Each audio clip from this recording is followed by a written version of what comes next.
The stylish star alias icon star Allu Arjun ఫ్యాన్స్కి బాధ కలిగించే పని చేస్తున్నాడు భయ్య.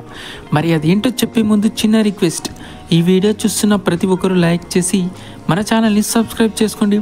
సో ఇక టాపిక్లోకి వెళ్ళిపోదాం. అయితే అల్లు అర్జున్ ఫ్యాన్స్కి కలిగిస్తున్న ఆ బాధాకరమైన విషయం ఏంటంటే, రీసెంట్గా అల్లు అర్జున్ తమిళ డైరెక్టర్ అయిన అట్లీతో ప్యాన్ వరల్డ్ ప్రాజెక్ట్ ఓకే చేసిన విషయం అందరికీ తెలిసిందే. అయితే ఈ మూవీ షూటింగ్ కూడా ఇంకా స్టార్ట్ కాలేదు. దానికి రీజన్ ఈ మూవీ ఇంకా ప్రీ ప్రొడక్షన్ పనుల్లోనే ఉంది. హాలీవుడ్ రేంజ్ కంటెంట్ కాబట్టి ప్రీ ప్రొడక్షన్ పనులు ఈ ఇయర్ ఎండింగ్లో పూర్తవుతాయి. ఇక ఈ మూవీ షూటింగ్ నెక్స్ట్ ఇయర్ జనవరి నుండి స్టార్ట్ అయ్యే ఛాన్స్ ఉంది.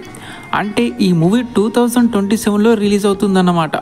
అదే కానీ నిజమైతే ఈ మూవీని మనం థియేటర్లో చూడాలంటే 3 years వరకు వెయిట్ చేయాల్సిందే. పుష్ప 2 తర్వాత మిమ్మల్ని ఇన్ని ఇయర్స్ వెయిట్ చేయించడం నాకు ఇష్టం లేదని చెప్పిన అల్లు అర్జున్ ఇప్పుడు మళ్ళీ A22 కోసం 3 years వరకు వెయిట్ చేసేలా చేస్తున్నాడు. ఇది ఒక రకంగా ఫ్యాన్స్కి బాధ కలిగించే విషయం అనే చెప్పాలి.